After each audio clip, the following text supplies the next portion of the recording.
নগাঁও চিকিৎসা মহাবিদ্যালয়ত উপস্থিত সাংসদ গৌৰৱ গগৈ নিৰ্যাতিতা কিশোৰীৰ খবৰ ল'লে সাংসদগৰাকীয়ে কিশোৰীগৰাকীৰ সাহসক উচ্চ প্ৰশংসা গৌৰৱৰ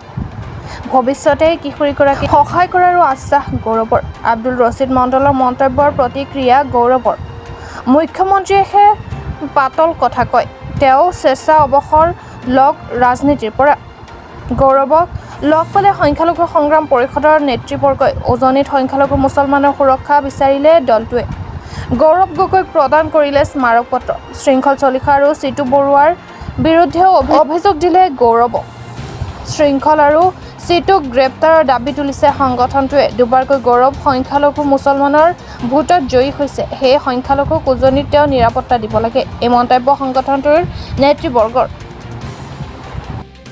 জঘন্য কাণ্ড হৈ যোৱাৰ পিছতো তাই যে এজন সাহসী তাই যে এই বাহিৰে তাই নিজৰ এজন চিনাকি আছে তাই মাত্ৰ এগৰাকী মানে ভিক্টিম নহয় তাৰ ইয়াৰ বাহিৰে এই কাণ্ডৰ বাহিৰে তাই এটা পৰিচয় আছে তাই এটা ব্যক্তিগত জীৱন আছে তাই প্ৰতিভা আছে তাই কলা আছে তাই ঘৰৰ ভিতৰত এটা পৰিৱেশ আছে এই গোটেইখিনি কথা তাই মনত ৰাখিছে ভাঙি পৰা নাই তাৰ বাবে তাইক চলুট কৰিছো আৰু আমাৰ সকলোৰ দায়িত্ব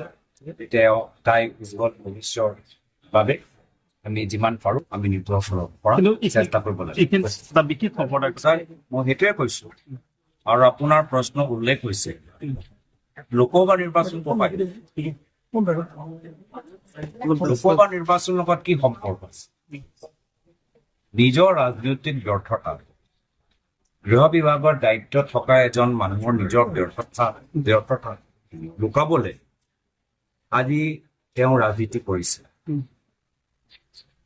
ইয়াৰ বাহিৰে কি প্ৰত্যেক ক্ষেত্ৰত গৃহ বিভাগটো ভালদৰে কাম কৰিছে নেকি আমি পাহৰি গৈছো নেকি 15 আগষ্টৰ দিনত কি হ'ল আমি পাহৰি গৈছো নেকি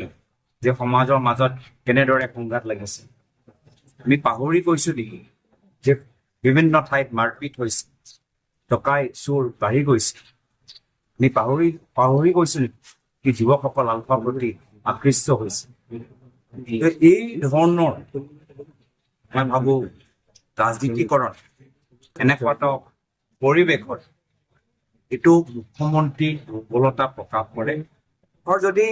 লোকসভা নিৰ্বাচনৰ পিছত মুখ্যমন্ত্ৰী ভাঙি পৰিছে প্ৰত্যেক ক্ষেত্ৰত কোনোবা এজনক নিজৰ ব্যক্তিগত শত্ৰু হিচাপে গ্ৰহণ কৰে আৰু নিয়ন্ত্ৰণ কৰিবলৈ ব্যৰ্থ দেশখন চলাব পৰা নাই ৰাজ্যখন চলাব পৰা নাই এতিয়া ভাল তেওঁ যথেষ্ট ধন সম্পত্তি হৈছে আমি সকলোৱে জানো তেওঁ বিয়াদেশ লৈ লওক আৰু য'ত তেওঁ নিজৰ ডাঙৰ এটা ৰিজৰ্ট বনাইছে তাত লৈ শান্তি এতিয়া কিশোৰীগৰাকী আত্মীয় কৈছে যে তেওঁলোকে দিনত থাকিব নিবিচাৰে